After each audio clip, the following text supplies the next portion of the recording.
Hola, bienvenidos a un nuevo video de Panamet. El día de hoy vamos a hablar de metabolismo del hierro y el bilirrubina. Entonces, a manera de índice, tenemos primero, vamos a hablar un poquito de la historia del hierro, las generalidades sobre el hierro y sus funciones, la homeostasis del hierro en los tejidos y en sus transportadores, como el control hormonal a partir de la epsilina mediante el hierro, la eritropoyesis y factores que son independientes hacen que se regule el metabolismo del hierro y el metabolismo de la bilirrubina. Entonces, a manera de historia, vemos que el hierro ha surgido desde épocas bastante ancestrales, desde incluso Hipócrates hasta que en 1600 se vio que aquellas personas que trabajan en los jornales tenían ciertos síntomas anémicos que en esa época pues no se conocían que eran anémicos, como por ejemplo la palidez mucocutánea, la palidez de las escleras o las conjuntivas, la lengua pálida y seca y demás. Y pues un médico decidió empezar a suplementarlos con ciertas sales de hierro y vio que claramente no solamente mejoraban en su estado de salud, sino que rendían mucho más en el trabajo. Ya es a partir de ahí que en los 80 se empiezan a generar ciertas soluciones, que primero comenzó siendo una solución intravenosa de hierro que resultó siendo bastante tóxica y fue siendo refinada a lo que conocemos por ejemplo hoy en día como el sulfato ferroso y demás soluciones que han sido bastante buenas en los pacientes que tienen indicación de hierro intravenoso. Para poder entender el metabolismo del hierro tenemos que tener un glosario. Entonces en el glosario es importante recordar los principales componentes en el metabolismo del hierro. Primero tenemos la ferritina, que va a ser una proteína de almacenamiento intracelular que tiene gran capacidad de almacenamiento de partículas de hierro, que no solamente vamos a encontrar en el hígado, sino también en el vaso y la médula ósea. Los niveles de esta van a reflejar los niveles de los depósitos que tenemos en nuestro cuerpo, que claramente pueden estar bajos en ciertas situaciones como la anemia ferropénica, las talasemias y demás. La transferrina es una proteína plasmática sintetizada en el hígado que nos va a servir para transportar el hierro desde la sangre hacia los tejidos. La aptoglobina va a ser una proteína plasmática que se une a hemoglobina libre, liberada por hemólisis de los eritrocitos. La epsilina pues es una hormona peptídica sintetizada en el hígado que va a mediar la entrada por medio de la ferroportina del hierro. Es decir, dice usted entra o usted no entra. Y el transportador de metales divalente, este se va a encontrar en el borde de las celdas de cepillo de los enterocitos y permiten o no la entrada del hierro. Para facilidad traje una analogía que quiero que pues vayan recordando los componentes. La ferritina pues va a asemejarse a esas bodegas de almacenamiento de los vuelos comerciales. Todo esto va a girar en torno al aeropuerto El Dorado. La transferrina por la similitud con Transmilenio, que pues es el sistema de transporte público acá en Bogotá, para que lo tengan en cuenta. La aptoglobina viene siendo un ladrón, la epsilina viene siendo un policía, la ferroportina viene siendo la puerta después de salir de ya del aeropuerto y esta es la puerta de inmigración. Entonces, no siendo más, comencemos con las generalidades del hierro. ¿De dónde obtenemos el hierro? Esto es bastante importante tenerlo en cuenta, ya que al momento de abordar más que todas las consultas pediátricas en donde las anemias ferropénicas son las más prevalentes, tenemos que preguntar la dieta de las personas, ya que la dieta de las personas acá en Colombia muchas veces puede ser deficiente en proteínas de origen animal, ya sea por su costo, su disponibilidad o por la misma geografía del lugar en donde estemos. Es por eso que tenemos que ser enfáticos en que si no hay la capacidad de, por ejemplo, conseguir pescado, carnes de res, de cordero, hígado, mariscos embutidos, acá en este caso en los niños, pues tendríamos que recurrir a ciertas medidas desesperadas, por así decirlo. En este caso podríamos recurrir al uso de vísceras, de todo lo que viene siendo el chunchullo, eh, las menudencias y demás que tienen contenido de carne, de contenido animal y pueden valer hasta 3.000 pesos, lo cual puede ser bastante fácil para la economía de muchos pacientes aquí en Colombia. Y tenemos el hierro noemo, que proviene de alimentos de origen vegetal, leguminosas, productos de hoja verde como vegetales, espinaca, legumbres, frutos secos, semillas, cereales, avena y demás. ¿Cuál es la diferencia entre los dos? Que digamos en el grupo hemo ya lo encontramos en el estado ferroso, que es el que absorbemos más fácilmente con una valencia más 2 y el estado férrico, que es la valencia más 3 le toma mucho más tiempo absorberse, ya que tiene que pasar nuevamente a estado ferroso para poder entrar al enterocito con ayuda del transportador de metales divalentes tipo 1, que era la primera puerta que les decía. Es por eso que pues también, digamos, muchas veces en aquellos pacientes veganos se cuestiona mucho si el hierro está siendo correctamente absorbido, ya que se ha comparado que el uso de hierro en pacientes, por ejemplo, un niño que tiene una dieta adecuada de hierro versus un niño que no tiene una dieta adecuada de hierro, se ha visto que no solamente hay diferencias en el crecimiento, sino también en la solución de diferentes tests que miden coeficientes intelectuales, en habilidades psicomotoras, ya que participan en procesos de mielinización. Entonces es por eso que prevenir la anemia ferropénica no solamente es tratarla al momento, sino generar cambios de vida adaptables a la economía y situaciones económicas de los pacientes. El hierro hemo solamente pues es bastante soluble, lo asimilamos bastante fácil.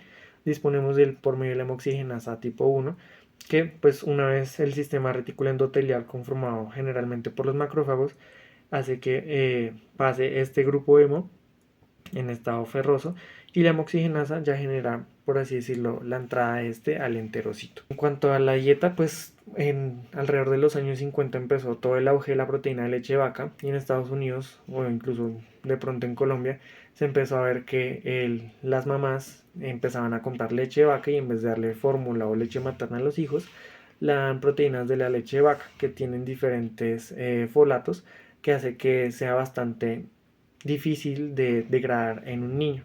La leche pues es un producto generado por un animal de 5 estómagos que por diferentes procesos que se realizan en la industria hacen que puedan ser medianamente digeribles. Aún así en los niños, por ser un tracto gastrointestinal tan poco maduro, estos folatos generan pequeñas microhemorragias que hacen pérdida de sangre. Asimismo, como vemos en esta tabla, la leche materna, vean la cantidad de hierro que podemos llegar a absorber de ella, mientras que la leche de fórmula solo absorbemos el 10%. Esto también adaptaba a que los niños en sus glándulas salivales generan ciertas señales hacia todo el sistema de feedback que tiene la mamá para generar leche materna, haciendo que ésta tenga mayor cantidad de agua, mayor cantidad de lípidos, dependiendo de las necesidades energéticas del niño. Eso es lo que cambia con respecto a la leche de vaca, que pues también es importante tener en cuenta que según las guías Coco en los niños, no las podemos iniciar de una, como generalmente se hacía anteriormente. El hierro pues en que nos va a influenciar va a ser una proteína bastante importante en el transporte de oxígeno, va a ser importante en la replicación de los ácidos nucleicos, en la defensa del huésped, en la señalización celular, en la formación de neurotransmisores y en la mielinización de las neuronas. Es por eso que ciertos pacientes que tienen déficit de hierro, ya cuando ocurre la mielinización, que es alrededor de los 12 meses, van a tener ciertos problemas motores y demás que pueden ser comparables con niños que sí comen hierro de manera adecuada. También tenemos que tener en cuenta que el hierro es bastante parecido al agua. Nosotros no sintetizamos agua, nosotros tampoco sintetizamos hierro, solo medimos las formas en que se absorbe, las formas en que las eliminamos y las formas en las que la podemos retener. Solamente es importante recalcar que estos procesos son bastante específicos y muy bien regulados y hay ciertas enfermedades que pueden generar disregulación de estos mecanismos y generar que el hierro no se absorba, no se elimine o no se retenga de manera adecuada. El hierro está presente en todas las células, obviamente está muy presente en los eritrocitos, ya que pues este va a mediar la formación del grupo hemo, que ayuda a la asociación de la hemoglobina con el oxígeno y ayuda al transporte de oxígeno a todos los tejidos. La mayoría del hierro lo vamos a obtener del reciclaje de los eritrocitos senescentes por medio del sistema retículo endotelial de los macrófagos. Los macrófagos pues son componentes de la célula de la inmunidad celular innata que degradan el hierro que ya los eritrocitos que ya están bastante senescentes y los lleva hasta el enterocito en donde pueden ser reciclados o eliminados. Si no reciclamos el hierro, ¿qué pasa con él? El hierro pues no permanece, va a permanecer en esos enterocitos que tienen una vida media de 2 a 5 días. Una vez pasa esto, pues se muere con el enterocito y pasa a ser eliminado. Acá pues esta imagen me pareció bastante importante solamente para recalcar que el hierro férrico tiene que pasar más pasos para poder entrar a el enterocito, mientras que el ferroso puede entrar simplemente pasando por la primera puerta, que es el transportador de valentes de metales tipo. Para comenzar la explicación del metabolismo del hierro, entonces primero tenemos que dibujar las dos fuentes de la dieta que tenemos. Entonces de tipo férrico o de tipo ferroso. Pues vamos a dibujar acá medianamente una persona.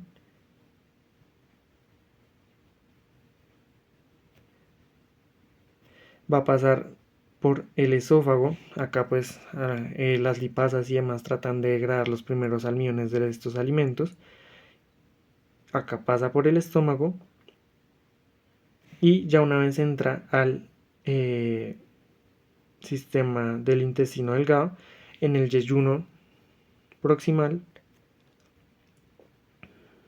y el duodeno, es que vamos a tener la absorción de hierro. Es por eso que muchas veces las personas que se realizan cirugías bariátricas en donde hay reconexión de ciertos segmentos con ciertas porciones del estómago necesitan tener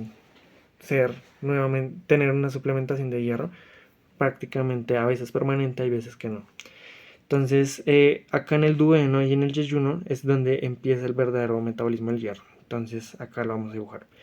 Entonces, como les decía, entra en estado ferroso u en estado férrico. El estado ferroso puede pasar prácticamente de una. Acá pues solo participa la hemoxigenasa, mientras que en el estado férrico tenemos que ya tienen que haber varios pasos. Entonces acá digamos vamos a dibujar las células en cepillo del enterocito. Perdón, se me fue esa. Bueno, del enterocito. Entonces, para poder entrar al enterocito tiene que estar en la forma ferrosa, es decir, que el hierro férrico tiene que pasar a hierro ferroso. Pero esto, ¿cómo lo hace? Esto lo hace con ayuda del cobre. El cobre genera dos ferroxiasas, que es la ceruloplasmina y la hepastina. La ceruloplasmina, por su sufijo o terminación, va a estar presente en el plasma, mientras que la hepastina en el hepatocito. Estas generan la conversión de hierro férrico a hierro ferroso. Asimismo tenemos un cofactor que muchas veces le hemos escuchado, que es el ácido ascórbico, presente en la vitamina C. El ácido ascórbico es un cofactor que ayuda a generar ese paso de hierro férrico a hierro ferroso. Esto puede de pronto explicar por qué las abuelitas creen que la vitamina C puede ayudar, no solamente, como vamos a ver más adelante, en la correcta defensa inmune, sino también a sintetizar más hemoglobina. Conforme sintetizamos más hemoglobina, mayor chance tenemos de poder unir esa hemoglobina al oxígeno y ayudar a disminuir esos síntomas que pueden generar la gripa y demás. La primera puerta entonces decimos que es el transportador divalentes tipo 1, o también acá podemos tener otra que pues es el citocromo en CYB. Este citocromo también puede generar el paso de hierro férrico a estado ferroso. Acá pues la más importante entonces sería esta que se encuentra en el borde de estas células de cepillo, y una vez pasa acá podemos almacenarla en forma de ferritina o ya pasar a la última puerta, que vendría siendo la ferroportina. Una vez pasa acá a la ferroportina, pues tenemos que ya puede pasar a lo que viene siendo la circulación, pero acá se viene en estado ferroso, tiene que pasar nuevamente al estado férrico para poder unirse a la transferrina.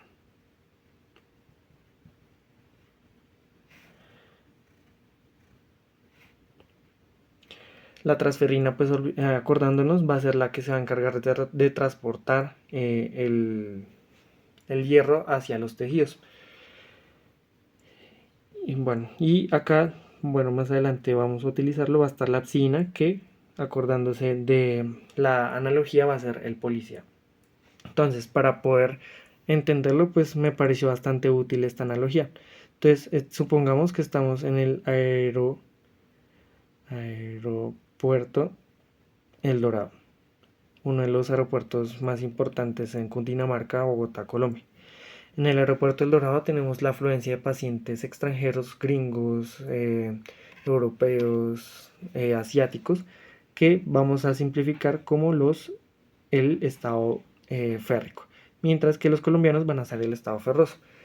Los dos pasajeros pues entran en migración, solamente que pues al colombiano solamente le van a pedir la cédula, la cédula pues es un documento que todos los colombianos en teoría tienen y pasa derecho, mientras que el estadounidense tiene que pasar por controles de inmigración en donde le van a pedir el pasaporte.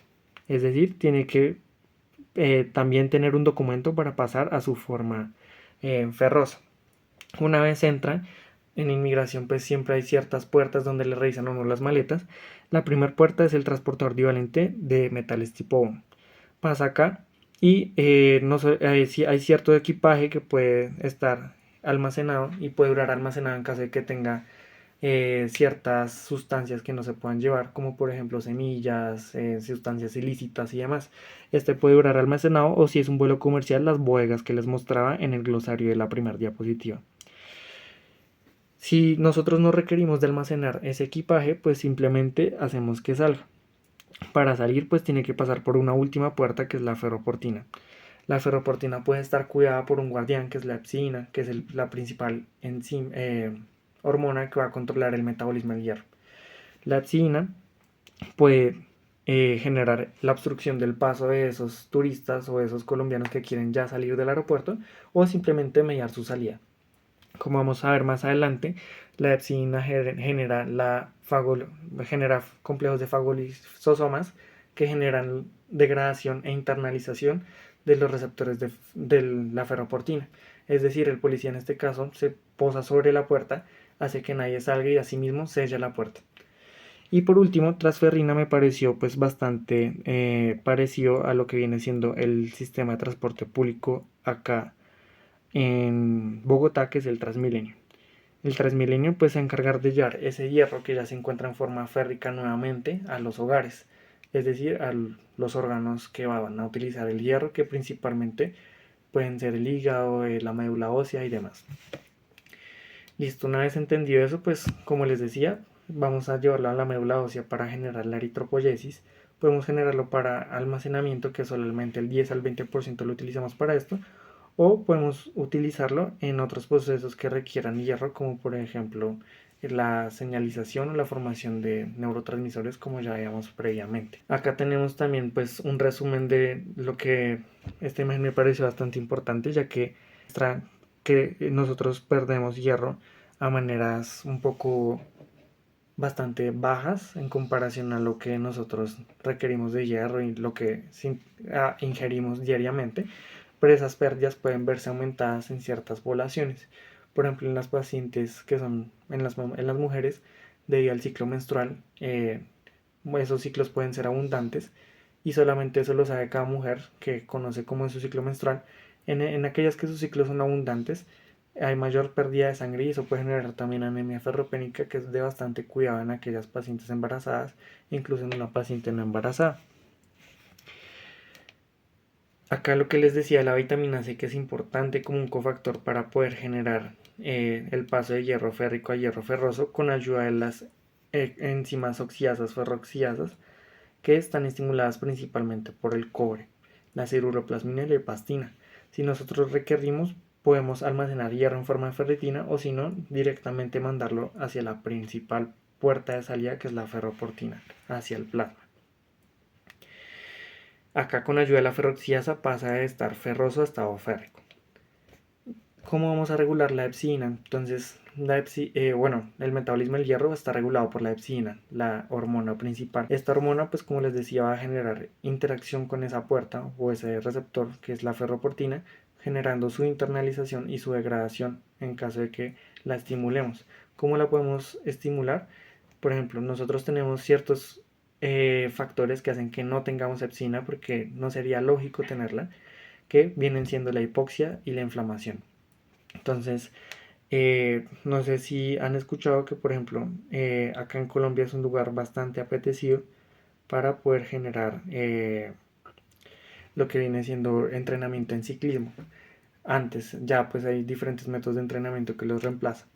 La gente o los europeos solían venir acá a Colombia a entrenar ciclismo, dado que las diferentes alturas del plano cundiboyacense principalmente hacían que a esos cambios de altura la asociación entre la hemoglobina y el oxígeno se viera un poco disminuida por la misma altura e hicieran que a presencia de hipoxia se generara eritropoyetina. La eritropoyetina pues es se produce en el riñón en respuesta a la hipoxia. La eritropoyetina estimula unidades formadoras de colonia que hace que se formen más y más eritrocitos. Pero para la formación de eritrocitos no puedo mandar solamente un eritrocito sin hemoglobina. La hemoglobina es la principal proteína que se va a encargar de la unión al oxígeno. Por eso que para generar tantos eritrocitos en condiciones de hipoxia necesitamos de hierro. Y para generar tanto hierro no podemos tener a la psina o ese policía vigilando la puerta. Tiene que dejar salir a todas las personas, a todo el hierro, para que se genere la eritropoyetina. Y en inflamación se estimula la epsina. Esto lo vamos a ver muy asociado a anemias de enfermedad crónica. Cuando tenemos bajos niveles de epsina, la ferroportina aumenta, mayores puertas, mayor salida de hierro. Entonces, como les decía, pues los mecanismos de homeostasis independientes vienen siendo la hipoxia y el déficit de hierro, que ya lo vamos a ver más adelante. Y estos mecanismos de regulación se han encontrado que están presentes en todos los vertebrados, excepto en las aves. En los invertebrados, pues ellos tienen un sistema un poco más avanzado en cuanto a la ferroportina, no dependen de la epsina, la verdad, pero tienen ciertos sistemas un poco diferentes, enfocados más que todo en la ferroportina. Vamos a ver también que se regula por medio del hierro y por la eritropoyetina. Entonces, pues para poder entender cómo se regula la epsina viene siendo regulada principalmente por el BMP y la hemojuvelina. A mayor síntesis de estos factores, mayor síntesis de epsina. Pero asimismo tenemos otros factores de transcripción, acá es por medio de la vía SMAD. Y hay otros factores de transcripción o vías de señalización que están estimuladas por interleucinas inflamatorias como la interleucina 6, que aumenta los niveles de JAK-STAT. También vemos, por ejemplo, que pacientes que tengan déficit de la epsina, que es el que va a generar arresto, por así decirlo, de ese hierro, van a tener enfermedades como la hemocromatosis juvenil familiar. Como no tenemos epsina, no se va a regular esa salida de hierro, va a salir demasiado hierro y la transferrina no puede transportar tanto, el Transmilenio se va a llenar mucho. Y hay muchas veces que acá en Bogotá, cuando hay protestas, la gente se va caminando a sus casas. Eso pasa asimismo con la hemocromatosis juvenil familiar. Como está tan saturado, el hierro que se encuentra en forma libre es bastante tóxico y puede generar daño en los órganos que se empieza a almacenar. En las beta-talasemias, que hay una formación deficiente de las cadenas alfa y las cadenas beta de la hemoglobina, se genera un eritrocito que es una forma inmadura, de la cual no se puede asociar el hierro correctamente, haciendo que de todas maneras, como sucede con la hemocromatosis, quede hierro libre circundando. Y la médula ósea, cuando nosotros, pues, como les decía, hay condiciones de sangrado o hemólisis, no tenemos la necesidad de tener epsina, de generar obstrucción del paso de esos pasajeros o de esas partículas de hierro que necesitamos para la eritropoyesis, y produce supresores de esta epsina para poder producir lo que se necesite de hierro, siempre teniendo en cuenta el uso del almacenamiento y todo eso. La epsina en la inflamación pues ha tenido un papel bastante importante, ya que a mayores niveles de interleucina 6 por la vía JAK-STAT se promueve la síntesis de epsina. La epsina pues hace que se genere una anemia que puede ser ferropénica. La anemia ferropénica, pues no olvidar que una anemia debe tener nombres y apellidos. Es una anemia microcítica hipocrómica. En esta enfermedad puede, por ya la cronicidad, ser una anemia normocítica. Entonces, pues, esta la encontramos en adultos en enfermedades crónicas como la enfermedad renal crónica, el EPOC y diferentes enfermedades que tenemos que tener en cuenta, ya que, pues, pese a que se estén generando dianas terapéuticas contra estas interleucinas autoinflamatorias, tenemos que tratar inicialmente la etiología de la anemia, como en todas las anemias, para poder bajar esa carga y generar alivio en la hemoglobina y pues en la anemia por enfermedad crónica como tal. La deficiencia de epsina, y acá viene el papel que juega en el sistema inmune, ya que pues la epsina genera cierto sometimiento del hierro que no queremos que salga, haciendo que no esté disponible para ciertos agentes patógenos que disponen de sideroblastos, sideróforos, diferentes mecanismos para obtener hierro del organismo propio y así alimentarse y poder generar replicación. Es por eso que ha cobrado bastante importancia en en la malaria, ya que el Plasmodium tiene una fase hepática en donde utiliza bastante hierro. Si nosotros logramos inhibir esa utilización de hierro, puede quedar simplemente ahí en esa fase sin generar infección, siendo que pues Colombia es uno de los países con grandes tasas de malaria. Y por último, el metabolismo de las bilirrubinas. Los eritrocitos tienen una vida media en el neonato que puede ser de 90 días. Los neonatos pues tienen ciertas particularidades que, por ejemplo, la hipoxia que genera el parto por ese momento de cambio de oxígeno en donde el surfactante se reabsorbe y pum, se abren los pulmones, hace que tengan menores niveles de eritropoyetina, tengan 90, todavía vengan esos 90 días con la hemoglobina fetal y se genera una lisis en los 90 días, lo que puede generar una anemia lactante. Una vez pasa esto, pues ya en el adulto y en el niño, la vida media es de 120 días alrededor, más o menos. Entonces el macrófago genera lisis de estos eritrocitos, los mete por medio de la ferroportina, los lleva al sistema intestinal, en donde pues la globina puede ser parte del pool de aminoácidos. El grupo hemo pasa por la hemoxigenasa generando biliverdina. La biliverdina se conjuga generando bilirrubina no conjugada. Esta se une a la albúmina. La bilirrubina no conjugada es aquella que puede pasar la barrera hematoencefálica, acumularse en el cerebro y generar kernícterus. Una vez pasa ya al hígado, la proteína Y y la proteína Z disocia la albúmina de la bilirrubina no conjugada y entra al hígado por medio de esta primera proteína que es la UGT1A, deficiente en el síndrome de Gilbert, en el Krüger-Najar que puede ser parcial o total, y generando la entrada de esta para su glucuronidación. En la glucuronidación va a jugar papel importante el retículo endoplasmático. Una vez pues pasa a su glucuronidación, puede pasar por toda esa circulación hepática en donde hay sinusoides y demás, y en esos sinusoides pueden haber proteínas como esta proteína de cassette que hace que se reabsorba más bilirrubina, o sea necesitamos reciclarla también, o que se elimine completamente. Esta última proteína también puede servir para el reciclaje y ya pasa a ser una bilirrubina conjugada o bilirrubina directa. Cuando tenemos por ejemplo anemias hemolíticas nosotros que solemos pedir pues una lactato deshidrogenasa, ya que el metabolismo de los eritrocitos viene mediado por el piruvato, y en caso de hemólisis pues vamos a prescindir del lactato para su metabolismo, y pues también vamos a pedir, se suele pedir aptoglobina, el CUMS directo, que pueden ser útiles para enfocar el tipo de anemia, o una bilirrubina indirecta. Ya digamos, si tenemos una bilirrubina directa en un neonato bastante aumentada, podemos pensar por ejemplo en ciertas patologías como una atresia biliar y demás. La bilirrubina no conjugada pasa a la tercera porción del duodeno y aquí puede pasar al intestino grueso, que con gracias a la flora bacteriana hace que se genere el estercobilinógeno, que es el color café, lo que le da el color café a las heces, o a los riñones, en donde pasa a ser urobilinógeno. Acá es importante mencionar que la anemia lactante, la bilirrubina generada por déficit de lactancia, puede ser algo común, ya que si no se genera peristaltismo de esta porción del intestino delgado, la bilirrubina puede nuevamente desconjugarse y puede conjugarse nuevamente y aumentar.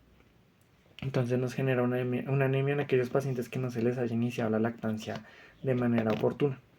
Eso fue todo por el video de hoy. Espero pues haya quedado claro y muchas gracias por la atención. Nos vemos en otro video. Muchas gracias.